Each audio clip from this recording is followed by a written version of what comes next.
បងប្អូនទាំងអស់គ្នាប្រកាសជាបានស្គាល់ Michael Jackson ដែលជាស្ដេចចម្រៀង Pop ជោគជ័យដ៏អស្ចារ្យរបស់គាត់គឺនាំឲ្យមនុស្សជាច្រើនគិតថាគាត់មានលុយមិនចេះអស់ប៉ុន្តែតើបងប្អូនដឹងទេថានៅក្រោយពីហឺហាដ៏ខ្លាំងក្លានោះគាត់បានជួបវិបត្តិហិរញ្ញវត្ថុយ៉ាងធ្ងន់ធ្ងរ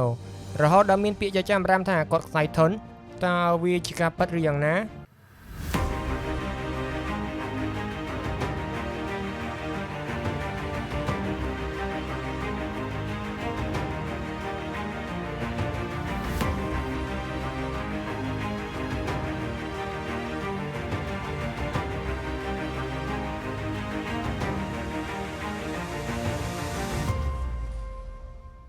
តាមរបាយការណ៍ហិរញ្ញវត្ថុចុងក្រោយមុនពេលដែលគាត់ទទួលមរណភាពឆ្នាំ2009 Michael Jackson មានបំណុលជាប់ខ្លួនរហូតដល់ជាង$500 លានសហរដ្ឋអាមេរិកបំណុលដ៏ច្រើនសន្សឹកសន្ធាប់នេះកើតឡើងពីការចាយវាយហួសប្រមាណលើអចលនទ្រព្យ Neverland ការថែទាំសួនសត្វផ្ទាល់ខ្លួននិងការចំណាយលើក្បួនច្បាប់ផ្សេងៗគាត់មានទ្រព្យសម្បត្តិប៉ុន្តែគាត់ខ្វះសាច់ប្រាក់ស្រស់គេហៅថា cash flow ដើម្បីទូទាត់បំណុលទាំងនោះដើម្បីដោះស្រាយបញ្ហានេះគាត់បានរៀបចំគម្រោងប្រគំតន្ត្រីដ៏ធំមួយដែលមានឈ្មោះថា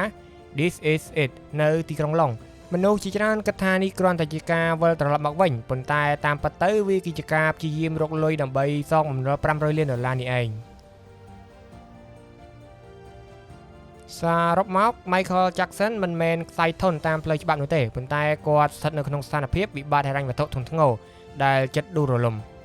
ប៉ុន្តែគួរឲ្យសោកស្ដាយគាត់បានស្លាប់មុនពេលដែលគម្រោង This Is It ចាប់ផ្ដើមសំណួរដ៏ធំបំផុតដែលមនុស្សគ្រប់គ្នាចង់ដឹងនោះគឺតើគាត់ពិតជាស្លាប់ក្នុងស្ថានភាពខ្សែធនទាំងស្រុងមែនដែរឬទេហើយតើទ្រព្យសម្បត្តិដ៏សន្តិសន្ធាប់របស់គាត់នោះទៅឯណាអស់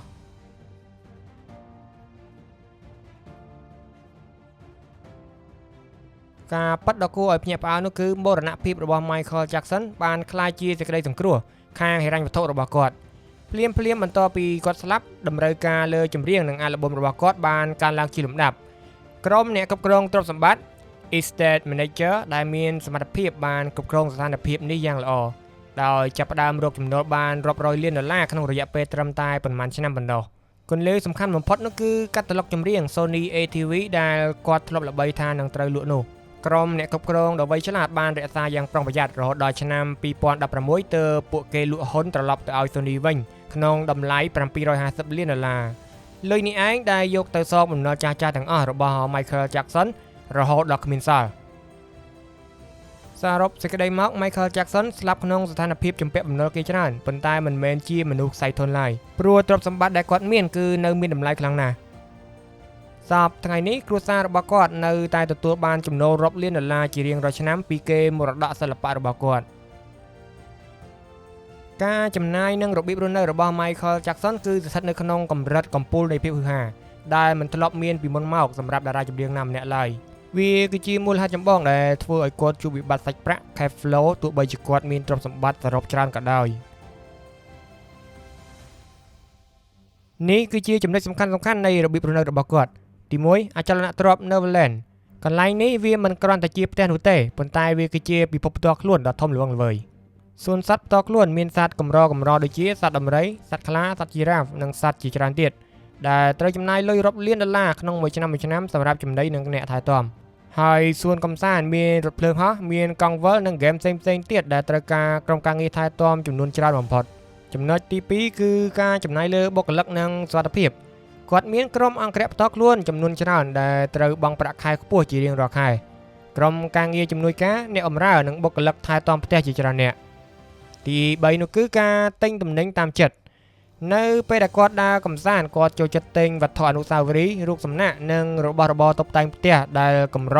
ក្នុងតម្លៃថ្លៃសន្តិសន្ធាប់ដោយមិនគិតពីតម្លៃនោះឡើយ4បំណុលនិងការប្រាក់ដើម្បីទ្រទ្រង់ការរស់នៅរបៀបនេះគាត់បានខ្ចីលុយពីធនាគារដ៏ច្រើនសន្តិសន្ធាប់ដោយយកកាតាឡុកចម្រៀងជាវត្ថុបញ្ចាំអត្រាការប្រាក់នៃបំណុលទាំងនោះគឺជា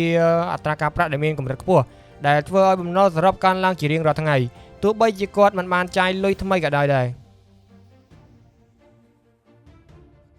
សេចក្តីសន្និដ្ឋានគាត់មានចំណូលច្រើនក៏ពិតមែនប៉ុន្តែការចំណាយគាត់គឺមានទំហំធំជាងចំណូលជាពិសេសការចាយលុយស្រស់លើការថែទាំកន្លែងស្នាក់នៅនិងជីវភាពរស់នៅដ៏ហ៊ឺហានាំឲ្យគាត់ខ្វះខាតសាច់ប្រាក់សម្រាប់ការចំណាយចាំបាច់ផ្សេង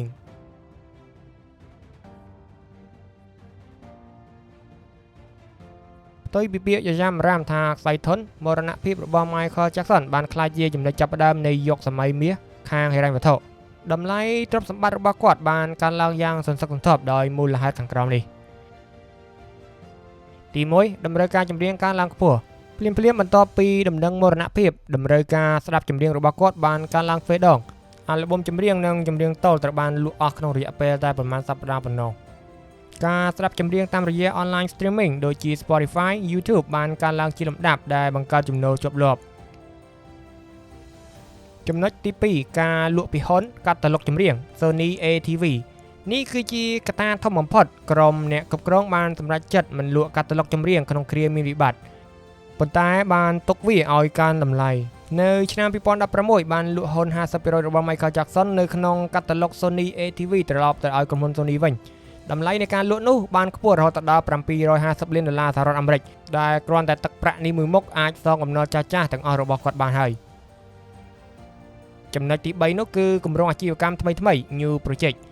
ក្រុមអ្នកគ្រប់គ្រងដ៏ឆ្លាតវៃបានបង្កើតគម្រោងថ្មីៗដែលរកចំណូលបានរាប់រយលានដុល្លាររឿងភាគ This Is It វីដេអូវឹកហាត់សម្រាប់ការប្រគំតន្ត្រីចុងក្រោយបានរកចំណូលជាង$250 លានទូទាំងពិភពលោកការសហការជាមួយនឹងសៀកកង់ឌុយសូឡៃដោយបង្កើតកម្មវិធីកម្សាន្ត Michael Jackson 1 នៅទីក្រុង Las Vegas ដែលរកចំណូលបានជាប់លាប់តែម្ដងកិច្ចសន្យាថ្មីៗការចុះកិច្ចសន្យាជាមួយក្រុមហ៊ុនធំៗដូចជា Sony Music សម្រាប់ការចែកចាយចម្រៀងឡើងវិញក្នុងរយៈពេលត្រឹមតែ10ឆ្នាំបន្ទាប់ពីមរណភាពក្រុមអ្នកគ្រប់គ្រងទ្រព្យសម្បត្តិដ៏វៃឆ្លាតបានរកចំណូលសរុបជាង$2,000 លាន$2 billion តាមរយៈការគ្រប់គ្រងដ៏វៃឆ្លាតនេះបង្ហាញថាទ្រព្យសម្បត្តិរបស់គាត់មានតម្លៃខ្លាំងណាស់ប៉ុន្តែត្រូវការការគ្រប់គ្រងដ៏ត្រឹមត្រូវ